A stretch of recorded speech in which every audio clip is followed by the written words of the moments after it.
Pastores, estão voando aqui, né? Jesus. Cláudia me pediu para avisar que depois do culto tem reunião com todos os professores da Rede Kids para tratar sobre a EBF. Não é isso? Oh, meu Deus! Glória a Deus. Pastora, por que as crianças não têm aula na ceia? Porque o professor também ceia. Ele fica com seu filho o mês inteiro. Uma vezinha a gente consegue ficar, né, irmãos? Glória a Deus.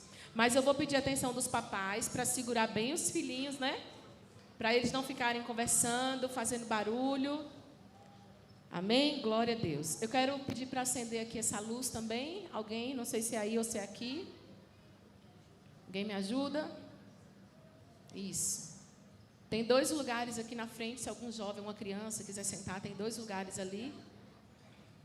Obrigada, Bia. Ô, Bia, se encostou, apaga. É bem... Isso, deixa ser. Isso, então estão lá e cá mexendo, né? Obrigada, Sara. Ô, Sara, você foi aluno modelo hoje, Sara, e não veio buscar o prêmio, misericórdia.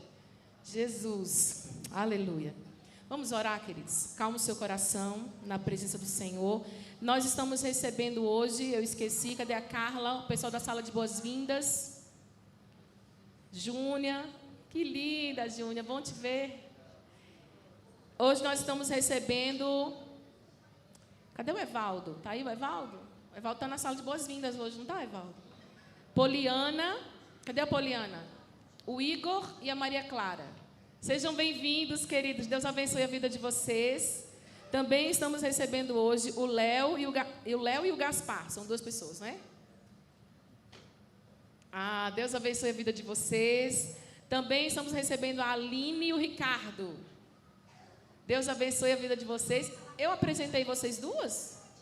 Vocês já vieram outras vezes? São esposas do Léo e do Gaspar?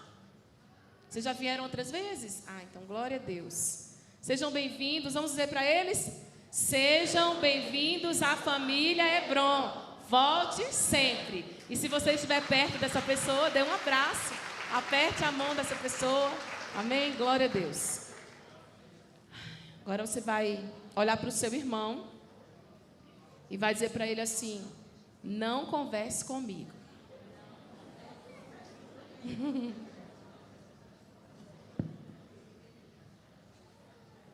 Glória a Deus. Irmãos, nós vamos ouvir a palavra do Senhor agora. E hoje eu tenho um desafio para entregar para a igreja. Porque, irmãos, nós aqui na igreja, nós pregamos, eu até conversei com o pastor João quando Deus me deu essa palavra. E eu quero falar hoje, Léo, sobre, é uma pergunta: pastores ou lobos? Quando eu estava orando, me veio muito forte ao coração que é tempo da gente preparar a igreja e deixar a igreja alerta, porque nós vivemos dias muito maus. O apóstolo Paulo falou para Timóteo que os últimos dias seriam dias trabalhosos, dias difíceis. Esses tempos difíceis, eles requerem uma liderança espiritual que seja adequada para o povo de Deus. Esse tempo, ele requer idoneidade, fidelidade, comprometimento, caráter, honestidade, uma vida espiritual que seja irrepreensível, porque a Bíblia vai dizer, e eu quero pedir para a Sara ser bem rápida comigo quando eu for falando os textos. A Bíblia vai dizer em 1 Pedro 4,17 que o julgamento começa pela casa de Deus. Não começa lá fora, começa aqui dentro. Nós temos visto muitas situações vindo à tona nos últimos meses. E nós sabemos que o Espírito de Deus já tinha nos falado sobre isso como igreja no mundo. Mas nós estamos vendo o Senhor lavar os altares. Nós estamos vendo o Senhor lavar muitos altares de muitas igrejas. E eu peço que Ele faça isso aqui também. Porque nós queremos ser uma noiva sem mancha, sem mácula e sem ruga. Para sermos apresentadas a Deus como uma noiva que é santa. E nessa noite eu quero que você abra sua Bíblia comigo. Na primeira carta que Pedro escreveu à igreja do Senhor, no capítulo 5, a partir do verso 1, eu estou na NAA, Sara. Capítulo 5, verso 1 ao verso 4. Porque Pedro, o apóstolo que andou com Jesus, que esteve com ele, que ouviu dos milagres e viu os milagres, o apóstolo que aprendeu diretamente do mestre, que se assentou assim como vocês estão assentados para ouvir falar o que Jesus queria dizer para eles. Pedro, ele vendo como os dias eram difíceis, ele sentiu uma necessidade, a necessidade de transmitir uma mensagem para aquela igreja, de que homens e líderes idôneos fossem encorajados a trabalhar de forma fiel. Porque, na verdade, em toda a Bíblia, você não vai encontrar um pedido do Senhor para que obreiros sejam obreiros de sucesso. Você não vai encontrar o Senhor requerendo que obreiros sejam líderes famosos, que eles tenham ministérios que sejam conhecidos em toda a terra. A única coisa, 1 Coríntios 4, verso 1 e 2. A única coisa que o Senhor requer dos despenseiros, dos que guardam os mistérios de Deus, é que eles sejam encontrados fiéis. E a nossa oração nessa noite, com muito temor no meu coração, é que nós possamos estar num lugar onde nós tenhamos uma liderança fiel. Mas é tempo de nós não sermos mais enganados, porque nós vemos uma geração de homens e mulheres seguindo carisma, seguindo dons, seguindo talentos, mas deixando de lado a única coisa que o Senhor pediu dos seus líderes, que eles fossem fiéis. Irmão, se o seu líder não é um homem de caráter, saia da igreja, inclusive desta. Se ele troca a moralidade pelo prazer, se ele quer enriquecer com o dinheiro alheio, se ele deseja o lugar de Deus no seu coração, saia dessa igreja, inclusive dessa. Porque a palavra do Senhor, lá na carta de Pedro, ela vai dizer o seguinte, verso de número 1 do capítulo 5 de 1 Pedro. Acompanhe comigo se tiver no telão. Aos presbíteros que há entre vocês, eu, presbítero com eles, testemunha dos sofrimentos de Cristo, e ainda coparticipante da glória que há de ser revelada. Peço que pastoreiem o rebanho de Deus que há entre vocês, não por obrigação, mas espontaneamente, como Deus quer. Não por ganância, mas de boa vontade. Não como dominadores daqueles que lhes foram confiados, mas ao contrário, sendo exemplo para o rebanho. E quando o Supremo Pastor se manifestar, vocês receberão a coroa da glória que nunca perde o seu brilho. Vamos orar nessa hora? Pai, nós estamos aqui, Senhor, diante da Tua palavra. Meu Deus, é como disse Abacuque, é o peso da sentença do Senhor no meu coração. Mas, Senhor, com muito temor, eu quero dizer a Ti que eu estou aqui, Senhor, para anunciar todo o conselho de Deus. Prepara a Tua igreja, Senhor, para não ser enganada. Prepara a Tua igreja para não se deixar atrair por aquilo que é apenas visível, mas por aquilo que é invisível aos olhos, mas que é percebido pelo Teu Espírito. Senhor, abre o nosso coração, abre a nossa mente, dá-nos um coração receptivo, e a mim, que sou o vaso de barro, tenha misericórdia, Senhor, porque a excelência do poder é sempre Tua e não nossa. A Ti, portanto, glória, louvor e honra para sempre, em nome de Jesus. Eu vou pedir para o Jailton. Jailton, por favor, pega meu óculos na minha bolsa, está aí do lado no chão, está no chão. Obrigada, Jailton. Queridos, a igreja do Novo Testamento, ela foi uma igreja estabelecida, organizada, sob a liderança de presbíteros, além de presbíteros, diáconos e bispos. Obrigada, Jailton. Uma pedrinha na sua coroa. O presbítero era o ancião da igreja. E, em geral, esse presbítero, ele era também um pastor local. Além disso, o diácono era aquele que servia às mesas. Você vai ver lá no livro de Atos dos Apóstolos, os apóstolos dizendo a seguinte coisa: não é o certo a gente deixar de se preparar na oração e na palavra para começar a servir a mesa. Portanto, vamos levantar homens cheios do Espírito Santo, homens de fé, que possam servir às mesas, porque nós vamos nos dedicar à oração e à palavra. Então, no Novo Testamento, nós ainda encontramos os bispos, que eram aqueles pastores que supervisionavam outras igrejas. 3 distintas peculiaridades da mesma função. Todos os 3, presbíteros, bispos, eram anciãos, eram pastores. Os diáconos não. Mas eles eram pastores que tinham funções diferentes. Quer fosse local, regional, quer fosse decisória. E Pedro começa a dizer uma coisa muito interessante. Eu preciso alinhar os presbíteros. Mas talvez você esteja aqui dizendo, pastora, será que essa sua palavra não deveria ser dada numa reunião de pastores? Para alinhar o coração dos pastores? Infelizmente, eu quero dizer que não. Porque, na verdade, todo pastor é também uma ovelha do supremo pastor e bispo das nossas almas. E toda ovelha precisa ser preparada para não ser enganada por um lobo.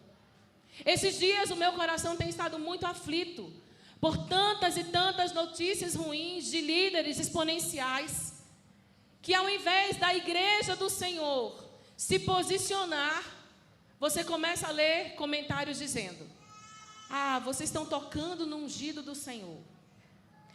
Vocês estão falando mal da minha igreja é uma bênção. Irmãos, a igreja é uma bênção porque ela foi comprada pelo sangue de Jesus. Mas os líderes são homens que podem falhar. E nós não podemos colocá-los num pedestal que Deus não os colocou. Não é porque nós temos um título de pastorado que nós somos perfeitos. E o apóstolo Pedro, ele vai dizer uma coisa muito interessante. Ele vai dizer assim, olha, aos presbíteros, verso 1 do capítulo 5, que há entre vocês, era uma recomendação para os presbíteros daquela igreja. E talvez, se fosse um líder corrompido, ele iria dar essa admoestação para os líderes. Mas olha o que o texto diz: aos presbíteros que há entre vocês, e eu também, presbítero como eles. A primeira verdade que eu quero liberar sobre o seu coração é que a responsabilidade no pastoreio é para todos os que exercem essa função. Nenhum pastor, nenhum líder, nenhum obreiro pode se colocar acima de correção, acima de admoestação, acima de alinhamento. Todo líder que é levantado pelo Senhor, ele está sujeito a ser admoestado. É a palavra do Senhor que nos diz. Pedro disse, essa admoestação vem para os presbíteros, mas vem para mim, como presbítero que sou também. Além disso, essa palavra de Pedro, ela nos traz um alerta.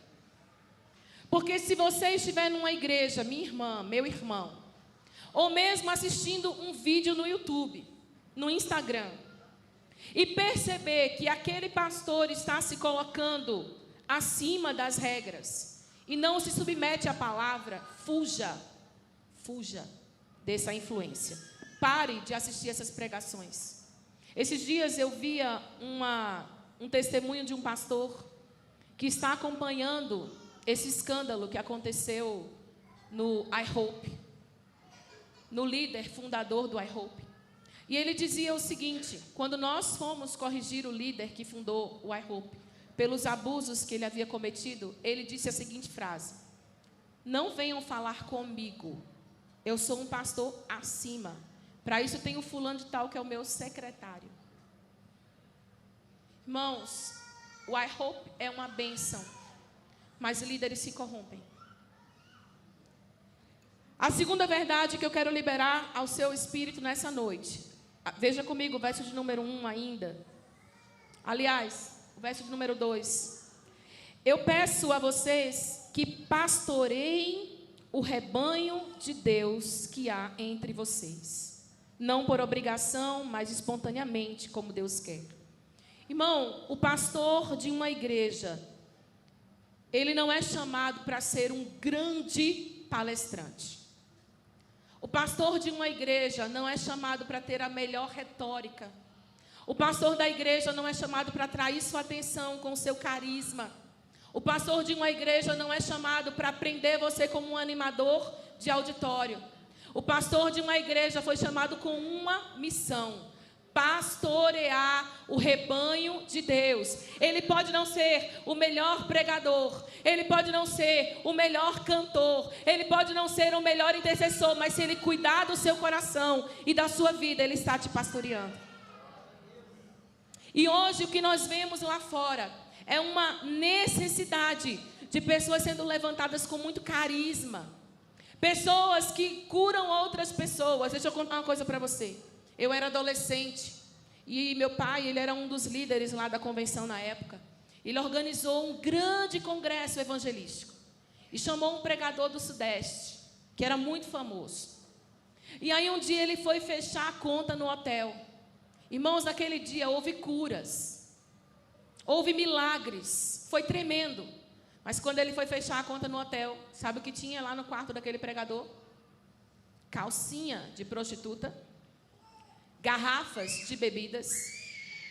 E aí você pensa, pastora, como que Deus ainda operou por meio da vida dele? Como que Deus ainda fez milagres? Porque os dons e a vocação de Deus são irrevogáveis. Mas eu estou trazendo essa palavra para você entender. Não se iluda com carisma. Deus procura homens aprovados na sua presença.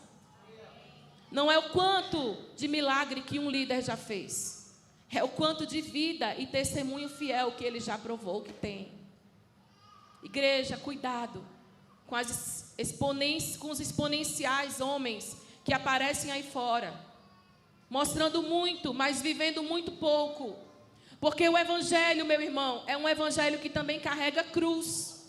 Pedro vai dizer, olha, volte comigo para o verso de número 1 do capítulo 5. Aos presbíteros que há entre vocês, assim eu como eles, testemunha dos sofrimentos de Cristo. O pastor que não fala sobre o evangelho da cruz, o pastor que não fala sobre sofrimento, que não fala sobre morte, renúncia do eu, fuja desse ambiente. Porque nós queremos a glória, a vitória, o poder. Irmãos, como é que uma pessoa que se diz de Deus, eu vi, você pode ter visto também, aparece na internet, fazendo lives para orar pelas pessoas, e dizendo a seguinte coisa: se você tiver 70 anos, faça um pix de R$70. Se você tiver 35 anos, faça um pix de R$35.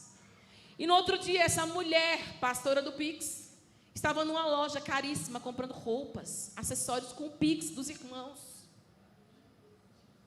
Irmão, Deus nunca disse para pastor nenhum pedir dinheiro. Você não dá dinheiro a pastor. Pelo menos aqui não na nossa igreja. Na nossa igreja, o que o nosso pastor recebe é o salário dele e que ele não pega, ele recebe da mão de outra pessoa, que é administrador da igreja. Ele não tem acesso às finanças da igreja. Porque para isso tem os administradores da igreja. Cuidado. Cuidado com pessoas que querem fazer a oração da madrugada e dizem o seguinte: mande um recurso para nos ajudar, porque nós estamos te abençoando. Cuidado com uma jovenzinha dos seus 15 para 16 anos, que acabou de casar, que está vendendo iPhone na internet. E pede para você fazer o Pix. E tem irmão dizendo, olha, eu vou mandar um Pix porque eu vou ser abençoado, porque a menina é uma bênção. Aquela, Nano, que você me mostrou, que eu não vou falar o nome, mas que todo mundo conhece. Cuidado, porque liderar requer o entendimento de que durante a missão tem luta, tem sofrimento. Fuja de líderes, canais de mídia que só falam de prosperidade, de dinheiro, de bênção, de milagre, porque a vida real tem morte. A vida real tem enfermidade. A vida real tem problemas. Mas sabe o que a vida real tem na vida do crente? Tem um Jesus que está conosco para passar por tudo isso junto da gente.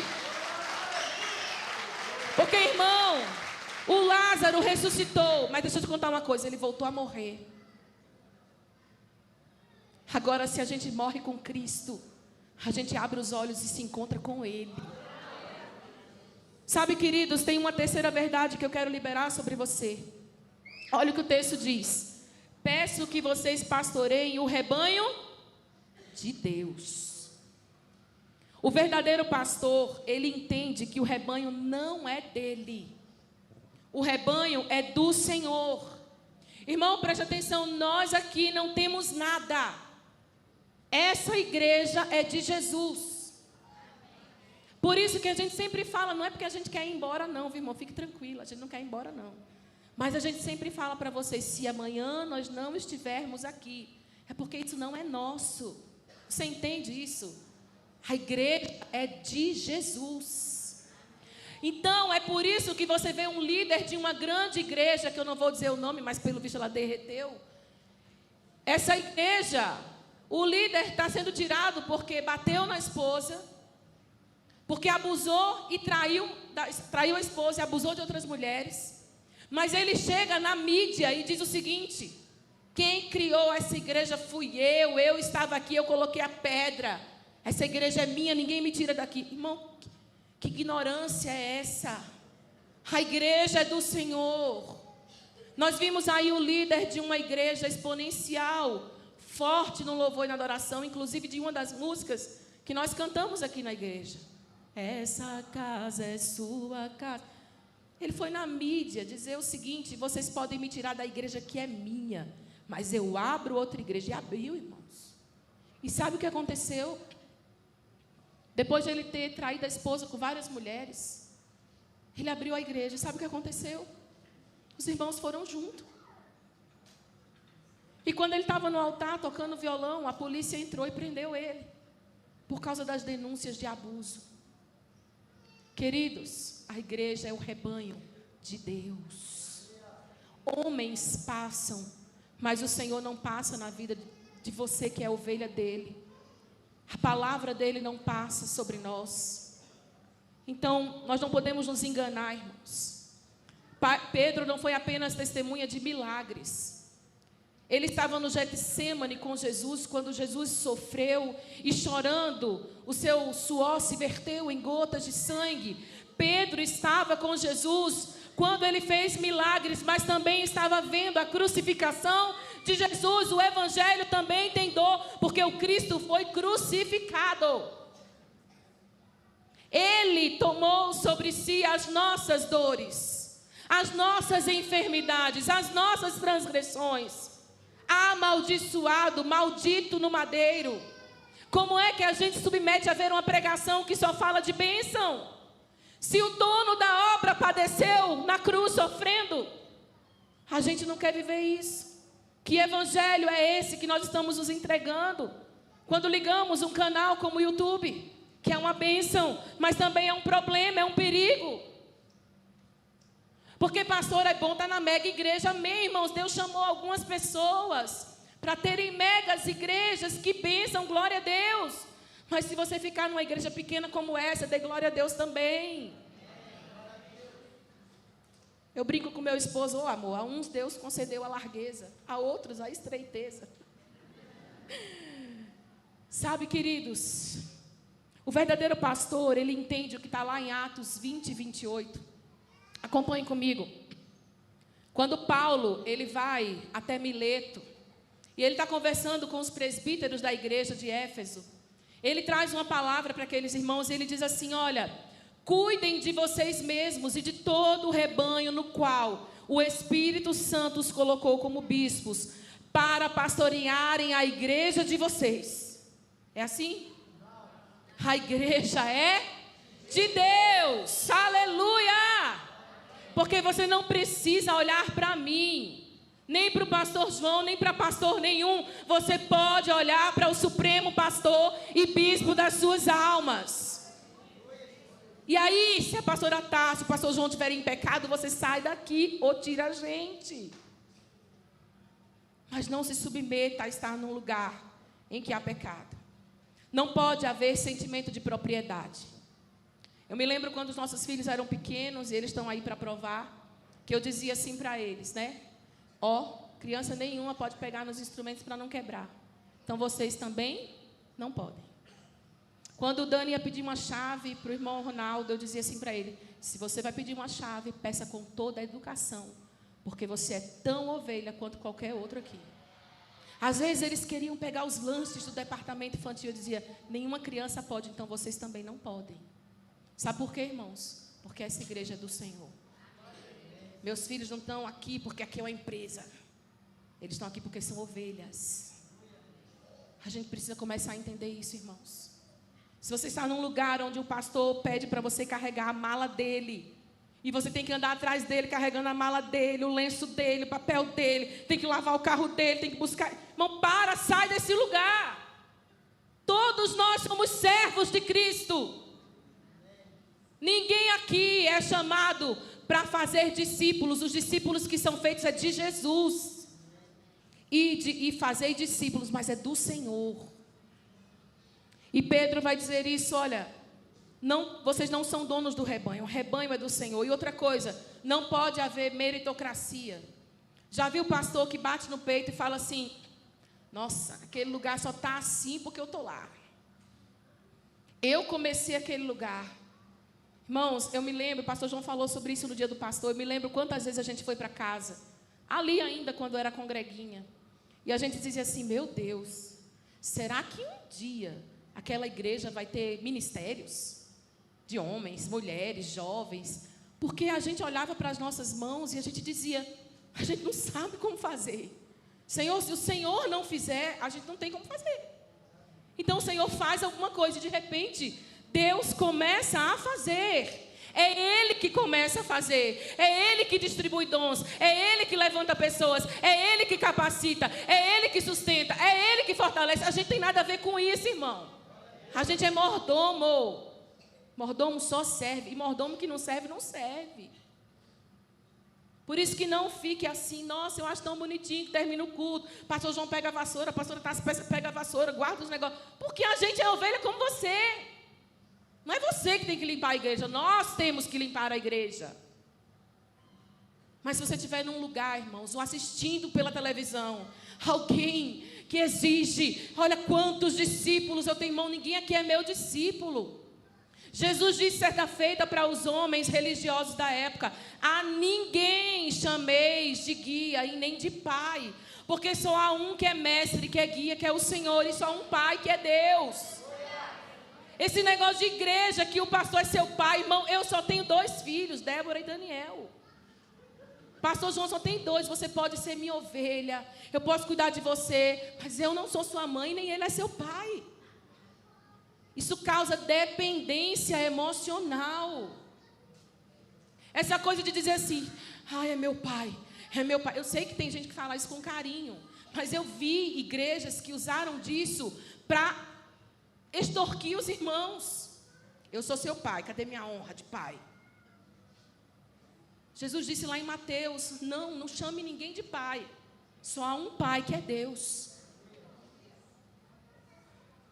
Verso de número 2, continue comigo. Pedro, pastorei junto com os presbíteros. Pedro está falando: o rebanho de Deus que há entre vocês. Agora, irmãos, existem algumas características. Eu vou correr porque nós ainda temos a ceia. Algumas características pastoreiem o rebanho. Pastor não é psicólogo. Pastor não é psiquiatra. Pastor não é consultor financeiro. Pastor não é zelador, não é administrador. Pastor não é bombeiro hidráulico.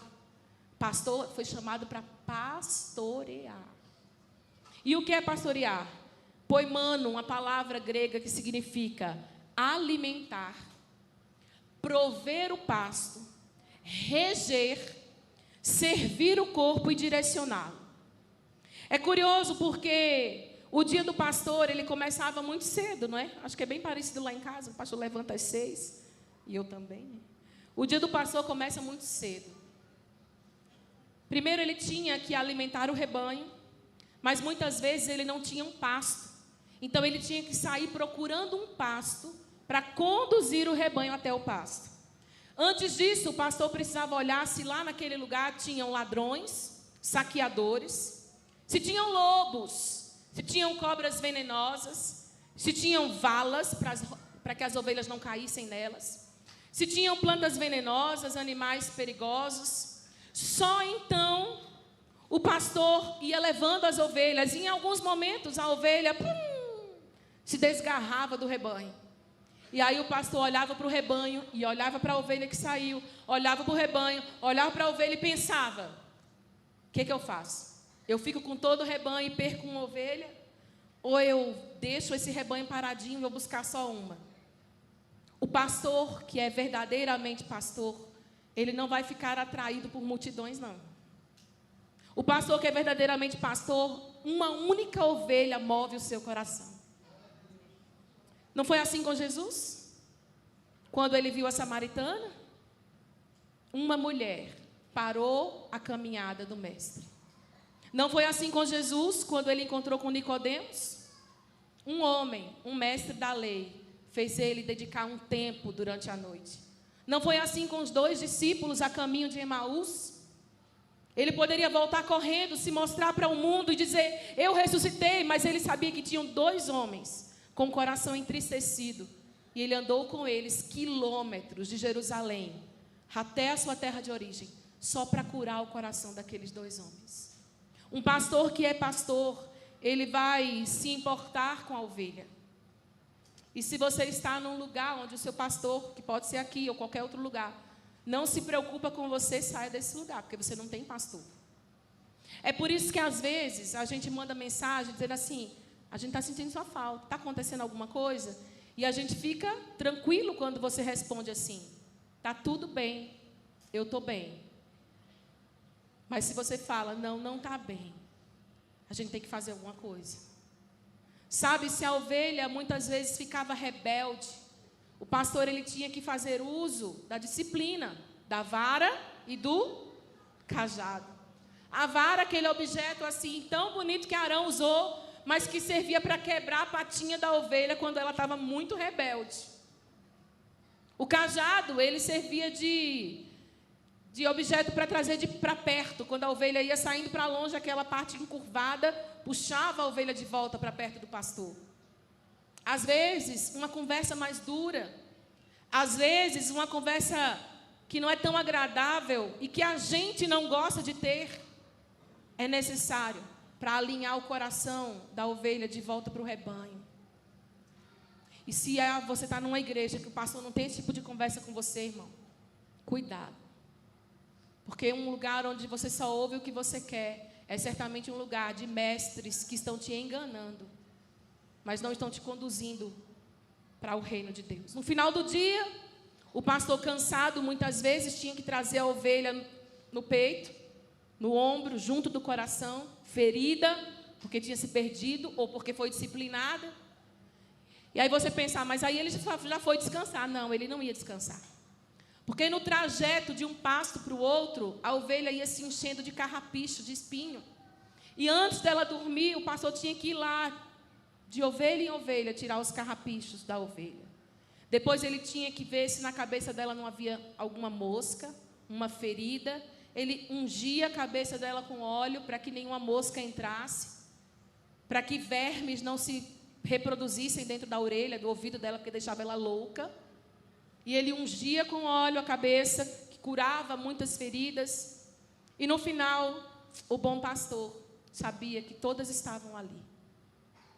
Sabe, irmãos, existem alguns requisitos para um líder ser levantado e para ele exercer a lida ministerial. Pastora, você podia estar pregando no encontro de pastores. Não, você precisa saber disso. Porque é você que tem que distinguir entre o lobo e a ovelha. Sabe, irmãos, vá comigo para o capítulo 5, verso 2 de Pedro, 1 Pedro. O texto vai dizer o que o pastor não pode. O pastor não pode pastorear por obrigação. Olha o que o texto diz. Não pode ser por obrigação. Essa palavra anagastos quer dizer pressionado por força. Ninguém pode ser forçado a ocupar um lugar de liderança, de cuidado na igreja. Mas infelizmente nós vemos igrejas que os pastores já perderam a alegria de pastorear, a motivação para pastorear, já perderam o prazer de pastorear, estão fazendo isso por obrigação. E aí, irmãos, existe uma consequência disso, porque são pastores que reclamam de tudo, que reclamam do que é feito, de como é feito, de quem está, de quem não está. Mas existe uma contrapartida nisso aí. Porque cada vez que o pastor, ele faz por obrigação, a consequência é que o corpo sofre. Sabe, hoje nós estávamos conversando, quando nós saímos daqui da escola bíblica, na verdade, nós saímos daqui 1h da tarde, né? Que nós tivemos um gabinete até essa hora. E nós tínhamos um velório para ir, que era da Janaína. E eu falei com ele assim, amor, é engraçado, eu não entendo esses seus colegas pastores, que às vezes telefonam lá para casa e dizem assim, não acredito, você está há 25 anos nessa igreja, como você aguenta vendo pessoas? E aí ele responde assim, gente, mas é tão bom, não é? Não é que eu estou velha, tá, Sara? Tem nada a ver com isso. Mas veja, Perla, vê a Sara nascer, aí vê a Sara batizar, aí vê a Sara namorando com o Filipão, e daqui a uns anos, muitos anos, casando. E a gente fazendo casamento. Irmão, como que um pastor se cansa disso, irmão? Não cansa. Pelo contrário, é alegria para o nosso coração. Antes de ontem eu coloquei umas fotinhos ali, mas os interessados não se pronunciaram, né, Vitor? Umas fotinhos antigas de vocês, do grupo do louvor. Viu? Cadê a Priscila? Tem que mostrar para o Ariel, Priscila, aquele negócio lá. E eu comecei a rir, e eu falei assim, pastor João, amor, olha a situação desses meninos. Olha o Ariel, ele era a capa da espingarda. Eu vi o Atinho, os Atinhos não tinham nem barba. E eu falei, cara do Vitor, cara de 12 anos de idade. Gente, aí de repente, o Vitor é um senhor casado. Gente, como você cansa disso? Você não cansa disso. Mas tem pastor que já cansou. E aí está batendo na igreja, está batendo na ovelha, está batendo no corpo. O pastor não pode pastorear por obrigação. Não pode pastorear, acompanhe comigo aí o verso número 2. Não pode pastorear por ganância. Torpe ganância, sórdida ganância. Não pode. Pastor que tem avidez, né? Ascroquedes é a palavra no grego. Avidez por lucro ilegítimo. Ânsia por ganhos exorbitantes. O pastor que é conhecido como mercenário da fé. Irmão, eu posso deitar minha cabeça no travesseiro tranquila, porque nessa igreja você não dá dinheiro para pastor. Glória a Deus.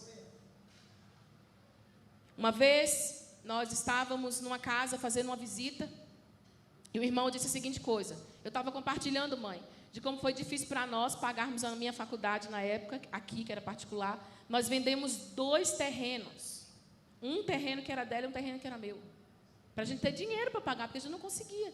E a gente compartilhando isso com o irmão, e ele olhou para a gente e falou assim, fulana, com a esposa dele, se eu soubesse que eles tinham vendido o terreno, eu dizimava. Sabe por que eu não dizimava? Porque eu dizia, tá vendo, fulana? A mulher do pastor faz direito, paga a faculdade dela, isso é dinheiro da igreja.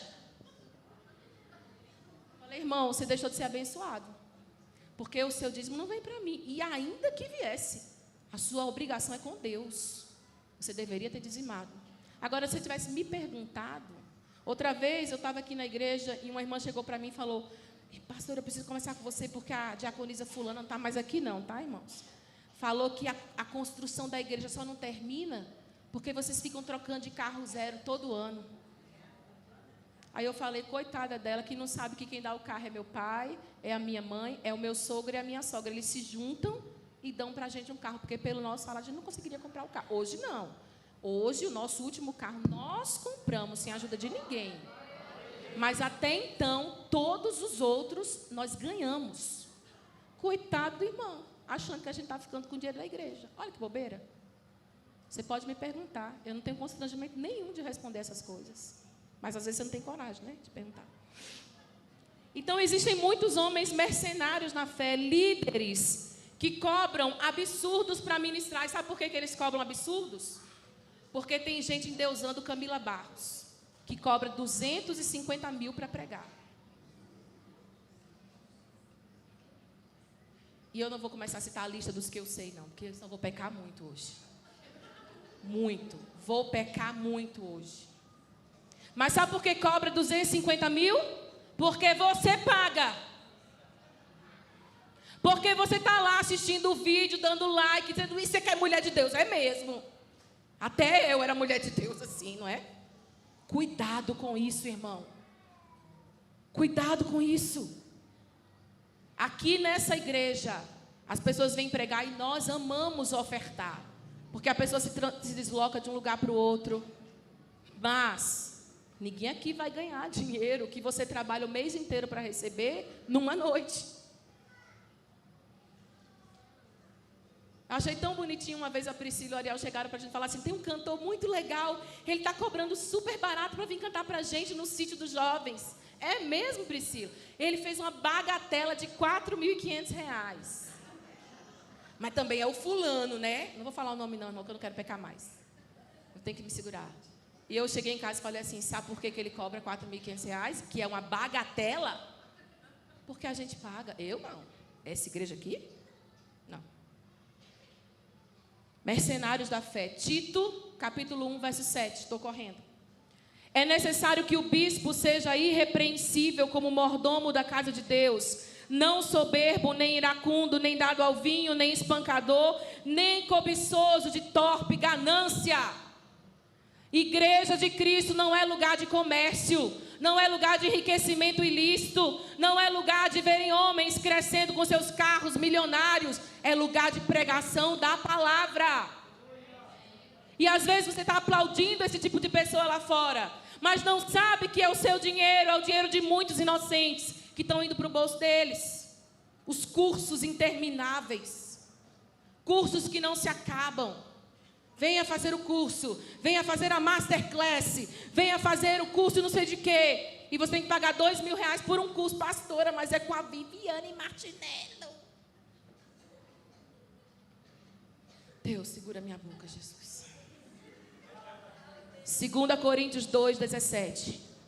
Porque nós não estamos como tantos outros, mercadejando a palavra de Deus. Nós não estamos.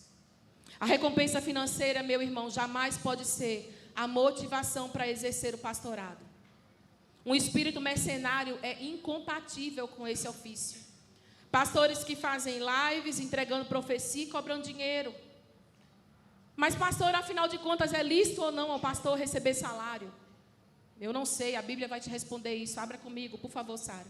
1 Timóteo 5, 17 e 18. Irmão, até quebrei minha unha de tão nervosa que eu fico com isso. Ainda bem que só foi a unha, não foi o púlpito, né? 1 Timóteo 5, 17 e 18. Os presbíteros que governam bem sejam estimados de duplicada honra, principalmente os que trabalham na palavra e na doutrina. Porque diz a Escritura, não atarás ou ligarás a boca ao boi que debulha, e digno é o obreiro do seu salário. Pastora, mas eu não me convenci só com um texto, então eu vou te dar outro. 1 Coríntios 9, 14. Por favor, Sara, seja rápida comigo. Assim ordenou também o Senhor, que os que anunciam o Evangelho, que vivam do Evangelho. 2 Coríntios capítulo 11, verso 8. Você sabe que o apóstolo Paulo não foi aceito na igreja de Coríntios, a sua autoridade apostólica foi contestada porque ele não havia andado com Jesus, e embora Gálatas vai nos dizer que ele teve encontro com Jesus por muitos anos no deserto da Judéia, onde Jesus o ensinou todas as coisas, os irmãos de Coríntios não aceitavam aquilo. E aí muitas vezes Paulo vai tentar falar que o seu apostolado ele é válido, mas aí ele fez uma coisa, na igreja de Coríntios ele não quis receber salário. Aí tem irmão que pega esse texto e fala, tá vendo? Paulo foi fazer tenda, não quis receber salário da igreja de Corinto, porque não pode receber salário. Então deixa você entender, 2 Coríntios, capítulo 11, verso 8. Paulo vai dizer assim, olha, de vocês eu não recebi, mas de outras igrejas, ou outras igrejas, eu despojei para vos servir, recebendo dessas igrejas o salário. Quando eu estava presente com vocês e tinha alguma necessidade, eu não fui pesado a vocês, mas eu recebi salário de outras igrejas. Gálatas 6:6. E eu teria uma lista interminável, mas a gente ainda tem ceia hoje, não é? E o que é instruído na palavra, reparta todos os seus bens com aquele que o instrui. Mas nós não queremos os seus bens. Amém? Não faça isso. Logo, segundo as Escrituras, o pastor receber um salário não é apenas uma questão cultural, é um mandato bíblico. Não é questionável, é digno ao obreiro receber o seu salário. Sabe por quê, irmãos? Porque o pastor que não recebe salário em tempo integral na igreja, ele não vai conseguir fazer muito mais do que pregar num culto. Porque ele vai precisar fazer o que você também faz, que é dedicar o tempo para sustentar a família dele. Ele não vai fazer o que um pastor em tempo integral faz, que é pregar, se preparar para o sermão, estudando a Bíblia, se dedicando, orando, refletindo e não sendo repetitivo. Tem pastores que não se preparam e que assumem uma ideia de que eu não preciso nem fazer esboço. Nunca vi isso. Né? Já dizia um grande pregador que a pregação é 10% de inspiração e 90% de transpiração. Porque Deus dá o que Ele quer falar e o pregador vai para o quarto, vai para o estudo, vai para as escrituras, vai para as línguas originais, vai para o entendimento da palavra, vai para comentários bíblicos, vai para ali para trazer um alimento sólido para a igreja. Aí tem igreja que o pastor está lá fora, coitado, trabalhando de manhã até a noite. Ele chega à noite, ele abre a Bíblia assim e prega a mesma mensagem que ele já pregou 30 vezes, coitado, porque ele não tem tempo. O pastor em tempo integral, ele tem tempo para aconselhar você a qualquer horário. O horário que você puder, ele vai marcar com você. Às vezes nós estamos em casa e o telefone toca, é algum amigo nosso, pastor, que trabalha fora, dizendo assim: pastor João, uma ovelha lá da minha igreja morreu. O senhor vai lá fazer o velório? Ué, mas não é ovelha da sua igreja? Mas é porque o meu chefe aqui no meu trabalho não me liberou para ir para o velório. Claro que não. Você é empregado daquela empresa, ele vai te liberar para fazer velório na casa dos outros? Como assim? Ô chefe, é o seguinte, eu preciso ir lá no hospital visitar o enfermo. E o que é que eu tenho a ver com isso? Minha empresa não tem nada a ver com isso. Teve um que respondeu assim para o pastor: quem te paga o salário? É a sua igreja ou é a nossa empresa? Você não vai para canto nenhum. Aqui nessa igreja, o pastor visita você na sua casa, no hospital, nos velórios. Está presente de forma ativa em todas as atividades da igreja. Administra a igreja nas suas necessidades material, física, espiritual. Tem tempo para formar outros líderes. Tem tempo para encorajar o corpo de Cristo no exercício dos seus dons. Cuida da sua vida espiritual e da vida espiritual que é dele, dedicando-se à oração, à palavra, fazendo cursos, capacitações, mentorias. Você sabia que o nosso pastor, ele faz cursos, eu faço cursos, mentorias. Nós vamos para reuniões, vamos para congressos em outras igrejas para nos preparar para servir a você um alimento sólido. Não pode, irmão, volte comigo capítulo 3. O pastorado não pode ser usado como objeto de dominação, irmãos. Olha o que o texto diz, capítulo 3. Não como dominadores do rebanho daqueles que lhe foram confiados. Não pode. Ditadura e tirania não podem fazer parte do perfil e da conduta do pastor.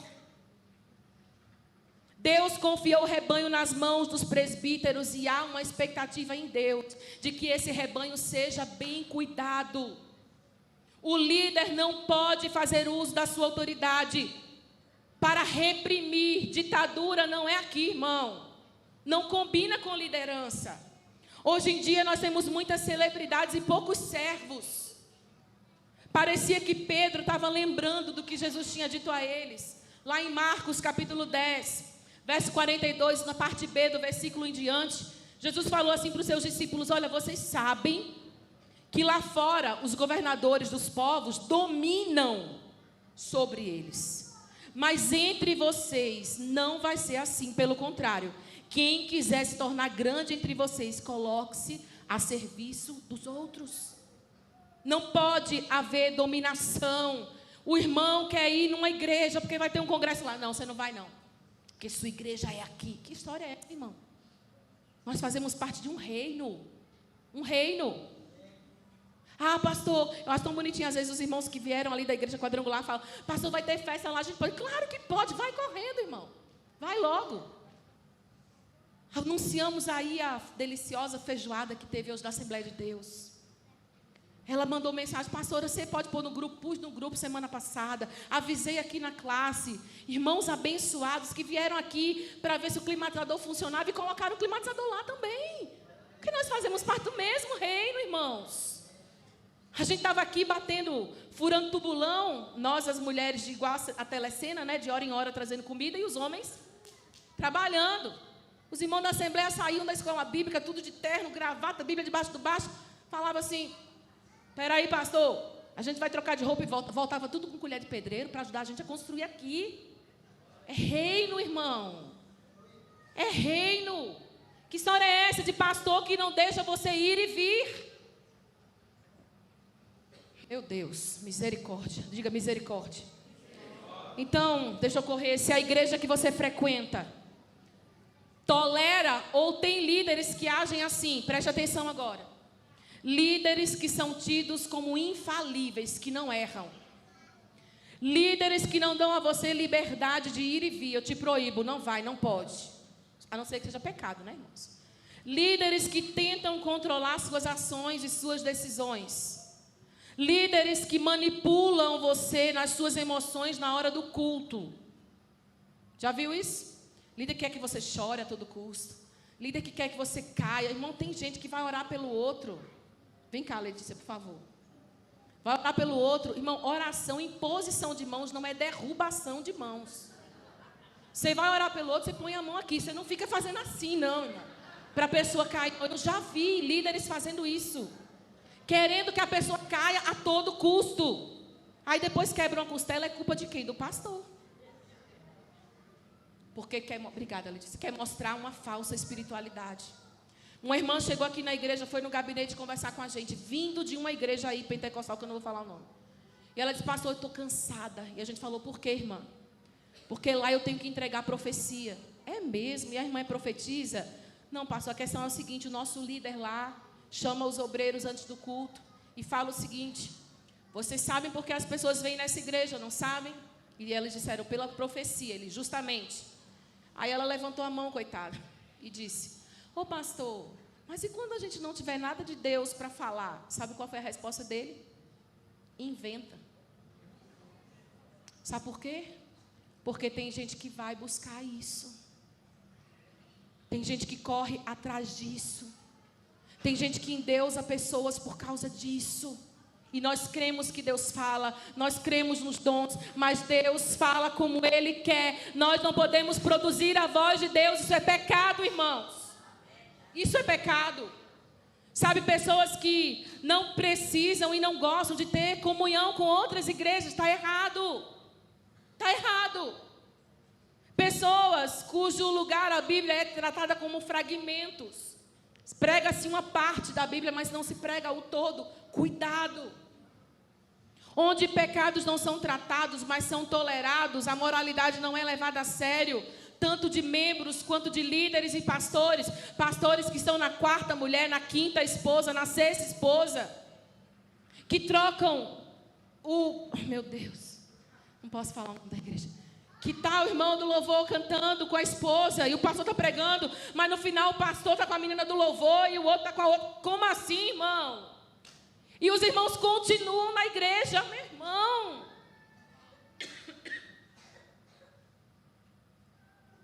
Sai desse lugar, irmão.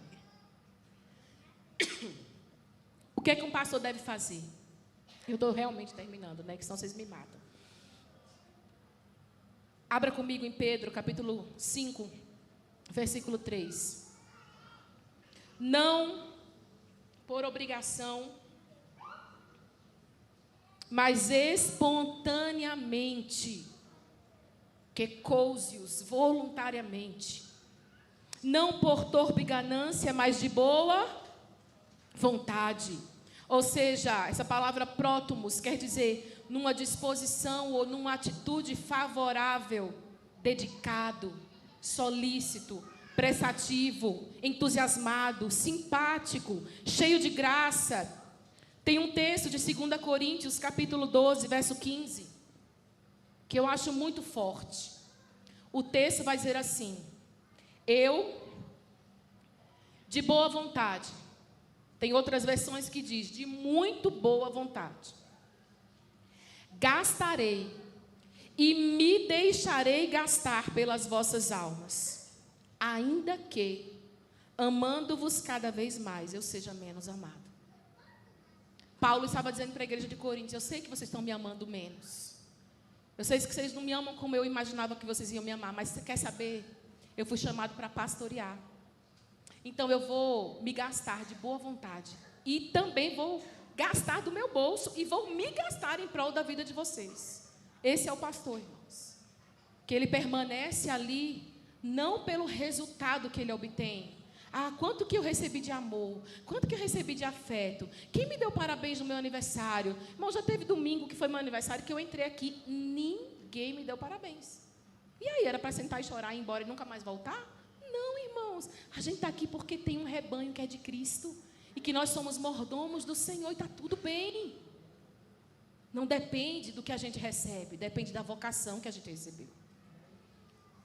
Pastorei, olha o que o texto diz, não como dominadores do rebanho, mas como exemplos do rebanho. Exemplos. Paulo disse para Timóteo: em tudo, Timóteo, seja exemplo dos fiéis. Em tudo, no trato, na pureza, no amor. Torne-te um padrão para os fiéis. Por que o pastor precisa cumprir isso, irmãos? E por que nós precisamos entender isso? Porque um dia, verso capítulo 5 de 1 Pedro, verso 4. Um dia, o Supremo Pastor vai se manifestar. E naquele dia, os pastores que entenderam a sua vocação, que foram fiéis, eles vão receber uma coroa de glória. Você, como líder que entende a sua vocação, você vai receber também uma coroa de glória. Uma coroa de glória que nunca vai perder o brilho, como o brilho desse mundo passa. Sabe por que o pastor precisa entender isso? Por causa da certeza que acima dele existe alguém a quem ele vai prestar contas. Um supremo pastor. E eu quero terminar pedindo a você para ficar de pé. Isso é uma denúncia que eu estou fazendo nessa noite. Mas também é uma palavra de despertamento para o seu coração. Cuidado com a liderança que você tem se submetido a ela na internet, no YouTube, no Instagram, no Face, nas igrejas, nos congressos. Pessoas que valorizam mais o dinheiro, a fama, os eventos, do que muitas vezes as vítimas de um abuso. Cuidado. Atos, capítulo 20, verso 29, diz assim: Paulo, eu sei, ajuda, Sara, eu sei que depois da minha partida, aparecerão no meio de vocês lobos vorazes, que não pouparão o rebanho, e que até mesmo entre vocês se levantarão homens, falando coisas pervertidas para arrastar os discípulos atrás de si mesmos. Portanto, vigiem.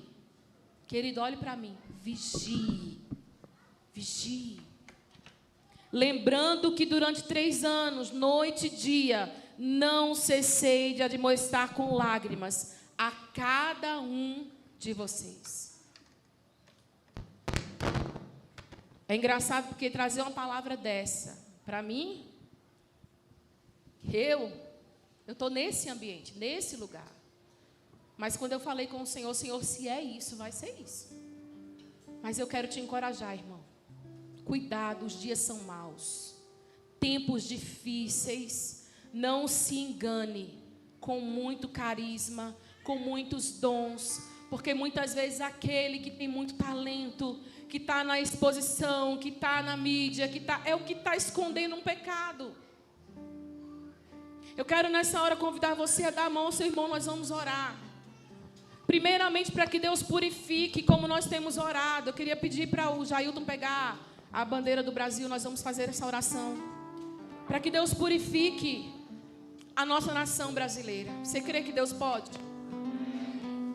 Deus pode lavar os altares das nossas igrejas, irmãos. Deus pode lavar e tirar aqueles que estão lá fora tendo uma vida dupla, que estão lá fora se contaminando com o pecado, se sujando na lama, mas subindo nos altares sem o menor temor. Homens que assumiram a homossexualidade, depois vêm dizer, não, eu vou fazer morrer minha carne. Sabe por quê? Porque não tem mais seguidor. Porque ninguém mais está ouvindo a música que ele cantava. Aí agora eu vou voltar, vou retroceder. E está continuando no pecado só para você continuar ouvindo a música dele no Spotify, no Deezer. Pessoas sem um pingo de temor de Deus, irmãos. Que vão para uma festa, uma orgia. Homens vestidos de mulheres, depois estão cantando no coral. Eu não vou dizer o segundo nome do grupo, mas começa com coral. Com músicas que a gente já cantou aqui tantas vezes. Cuidado, irmãos. E a minha oração tem sido essa, que Deus arranque dos altares, das igrejas, pessoas que não temem ao Senhor, que estão sem temor nos seus corações. Se você puder fazer essa oração conosco, nós vamos orar agora. Pai, em nome de Jesus. Senhor, é com muito temor na Tua presença que nós apresentamos essa igreja e essa nação diante do Senhor.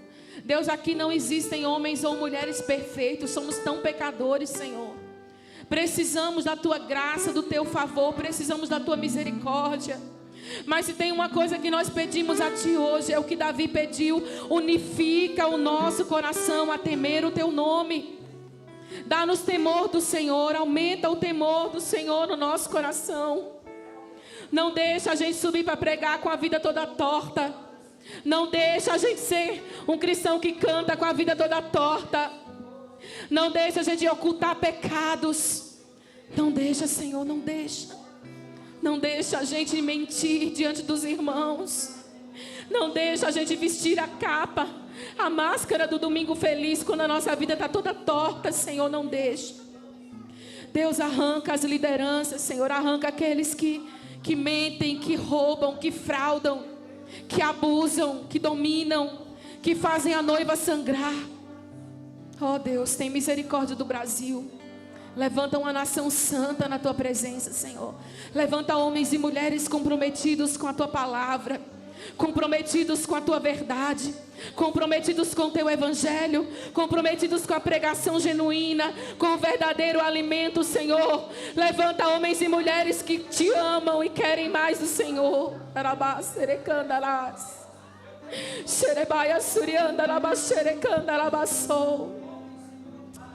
Oh Deus, lava a nossa terra, Senhor. Lava a nossa terra. Lava a nossa terra, Senhor. Em nome de Jesus. Irmão, que você seja um espalhador dessa verdade. Que você tenha coragem de abrir sua boca profeticamente e dizer: sai dela, povo meu. Não se corrompa. Não corrompa a sua santidade. Quero convidar os diáconos aqui à frente. Nós vamos pedir para eles ficarem aqui. Nós vamos orar abençoando os elementos da ceia. Aleluia. Aleluia. Senhor, nós queremos consagrar esses elementos na Tua presença. Nós queremos, Senhor, dizer a Ti que somos gratos pelo Teu corpo, pelo Teu sangue, que foi vertido naquela cruz por cada um de nós. E nós recebemos com gratidão, Senhor, o sacrifício vivo, santo, agradável a Deus, que foi moer a Ti, Jesus. Obrigada porque recebemos salvação, cura, libertação, nova vida, vida eterna, por meio de Ti, do Teu sacrifício. Enquanto nós estivermos cantando, os diáconos vão estar aqui à frente, e nós vamos pedir para você vir pelo meio e voltar pelas laterais, para não tumultuar. Glória a Deus, vamos cantar?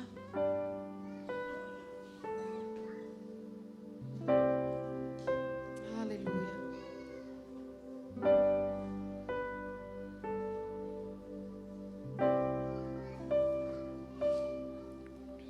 Foi o amor que pagou com sua própria vida, pecado e dor carregou e ao mundo trouxe a esperança. Foi o sangue de Jesus que me lavou. Foi o sangue que por mim derramou. Se sacrificou e me salvou. Foi o sangue que me fez um vencedor. Salvador, Santo, morto em meu lugar, o Cordeiro, o grande eu sou, que tira o meu pecar. Foi o sangue de Jesus que me lavou. Foi o sangue que por mim derramou. Se sacrificou e me salvou. Foi o sangue que me fez um vencedor. Ah, o sangue do Cordeiro. Ah, o sangue do Cordeiro. Ah, o sangue do Cordeiro. Precioso sangue do Cordeiro, se sacrificou e me salvou.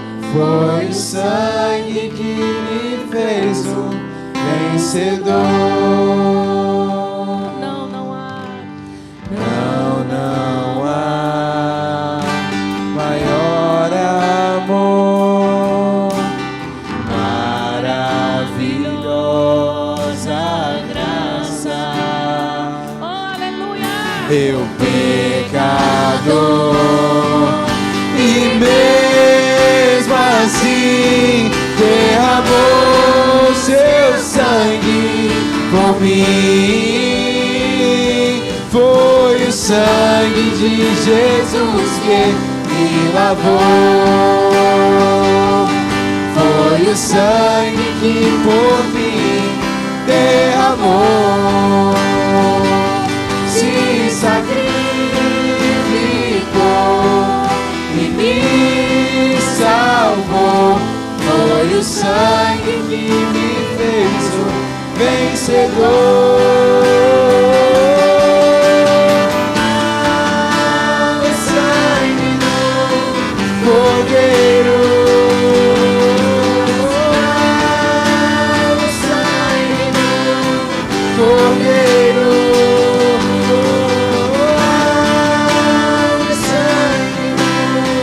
Cordeiro, precioso sangue do Cordeiro, se sacrificou e me salvou. Foi o sangue que me fez um vencedor. Se sacrificou e me salvou. Foi o sangue que me fez um vencedor. Aleluia. A palavra do Senhor diz, enquanto os irmãos estão pegando, eu vou lendo o texto aqui. A palavra do Senhor diz que naquela mesma noite em que o Senhor Jesus, ele foi traído, o apóstolo Paulo vai dizer lá em 1 Coríntios capítulo 11, verso 23: porque eu recebi do Senhor o que também lhes entreguei, que o Senhor Jesus, na noite em que foi traído, pegou um pão E tendo dado graças, o partiu e disse: isto é o meu corpo que é dado por vocês. Façam isto em memória de mim. Do mesmo modo, depois da ceia, pegou também o cálice, dizendo: este cálice é a nova aliança no meu sangue. Façam isso todas as vezes que o beberem em memória de mim. Porque todas as vezes que comerem este pão e beberem este cálice, vocês anunciam a morte do Senhor até que Ele venha. Pois por isso aquele que comer o pão ou beber o cálice do Senhor indignamente será réu do corpo e do sangue do Senhor. Que cada um examine a si mesmo, e assim coma do pão e beba do cálice. Pois quem come e bebe sem discernir o corpo, come e bebe juízo para si mesmo. E é por isso que há muitos entre vocês que estão fracos e doentes, e não poucos que já morreram. Porque se nós julgássemos a nós mesmos, nós não seríamos julgados. Queridos, para quem é a ceia da Igreja Batista Hebron? Ela não é para os membros da Batista Hebron. É também, porque ela é a ceia do Senhor. Então, se você é de uma outra igreja, está em comunhão com a sua igreja, foi batizado, você não deve nada, não saiu com raiva, não está brigado, você está em comunhão com a sua igreja, você é livre para ceiar conosco nessa noite. Amém? Essa é a ceia do Senhor, não da igreja Batista Hebron. Se você está aqui também e ainda não batizou, eu quero te encorajar a procurar. Levanta a mão, Ronaldo. Cadê o Ronaldo? Levanta a mão. Foi lá buscar mais. E também o Jairo. Cadê o Jairo? Levanta a mão, Jairo, aí. Ó, Ronaldo está ali atrás. Levanta a mão, Ronaldo. Se você deseja batizar, procure esses dois irmãos, que nós temos classe preparatória de batismo. Quem pode batizar? Pessoas acima de 14 anos. Então, se você tem 14 anos acima, você pode e deve batizar. Amém? Vire para o seu irmão, diga assim para ele: que bom que eu e você podemos cear juntos nessa noite. Glória a Deus. Aleluia. Se você já recebeu o pão, levante o pão comigo. Esse pão aqui é pão mesmo, irmãos. Ele não vira o corpo de Jesus, mas certamente nós sabemos que nos comunica algo muito precioso. Porque o Senhor Jesus, naquela noite em que foi traído, Ele também tomou o pão e Ele o partiu, e foi isso que aconteceu naquela cruz. Ele foi morto, moído por cada um de nós. Isso não é apenas uma coisa simples, é um significado muito precioso. Então eu quero convidar você nessa hora. Todos já receberam pão? Quem ficou sem receber o pão? Levanta a mão. Alguém ficou sem receber o pão? Todo mundo recebeu? Se você recebeu o pão, levante o pão comigo. Nós vamos orar agradecendo ao Senhor. Deus, muito obrigada. Não temos palavras para agradecer o tamanho do teu sacrifício. Nós recebemos esse pão, Senhor, e nos alimentamos de Ti, porque entendemos que há vida de Deus na comunhão do corpo. Obrigada, Senhor, porque somos feitos do mesmo pão, do mesmo corpo, um só corpo, um só Senhor, uma só fé, um só batismo. O mesmo sangue que alcançou a todos, nos alcançou nessa noite. E nós recebemos com gratidão no nosso coração. Então você agora pode tomar o pão e comê-lo em nome de Jesus.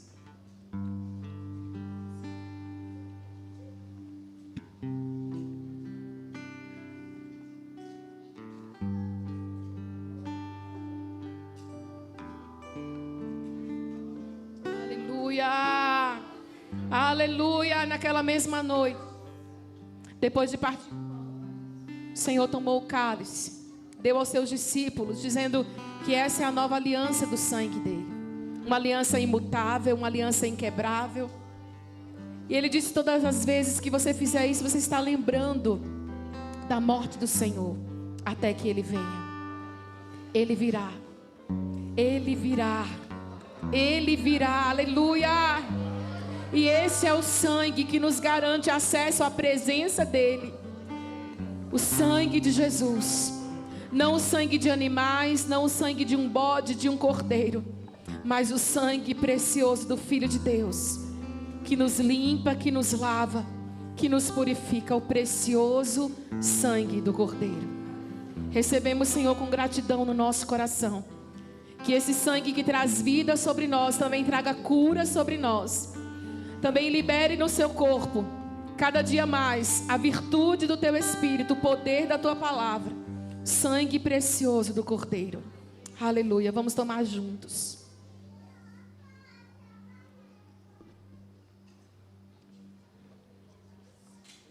Oh, glória a Deus. Aleluia. Obrigada, Jesus. Maravilhosa graça. Aleluia. Muito obrigada, Senhor. Não há maior amor, maravilhosa graça. Diga isso com fé. Eu pecador, e mesmo assim derramou seu sangue por mim. Foi o sangue de Jesus que me lavou.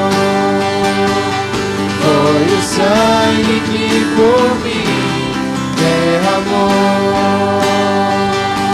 Se sacrificou e me salvou. Foi o sangue que me fez um vencedor. O sangue do Cordeiro. O sangue do Cordeiro. O sangue do Cordeiro. Precioso sangue do Cordeiro. Se sacrificou e me salvou. Foi o sangue que me fez um vencedor. Glória a Deus. Aleluia. Glória a Jesus. Vamos embora? Quem está feliz com Jesus? Glória a Deus. Vamos preparados para uma semana de vitória. Pai, nós te agradecemos. Irmão, só tem 12 hambúrgueres. Só tem 6 hambúrgueres. Jesus, corre lá e pega o seu, hein? Pai, nós queremos te agradecer, Senhor, por essa noite. Pelas crianças, pelos louvores, pela palavra, pela comunhão, pelos visitantes. Te agradecemos pela tua presença e pedimos, Senhor, dá-nos uma semana de vitória. Não nos deixe sentir, Senhor, que em tudo possamos ver a boa mão do Senhor nos abençoando. E que o amor de Deus, o nosso Pai, que a graça salvadora do nosso amado Jesus, que as consolações do Espírito Santo de Deus repousem sobre nós, o teu povo, hoje e para todo sempre. Amém. Os visitantes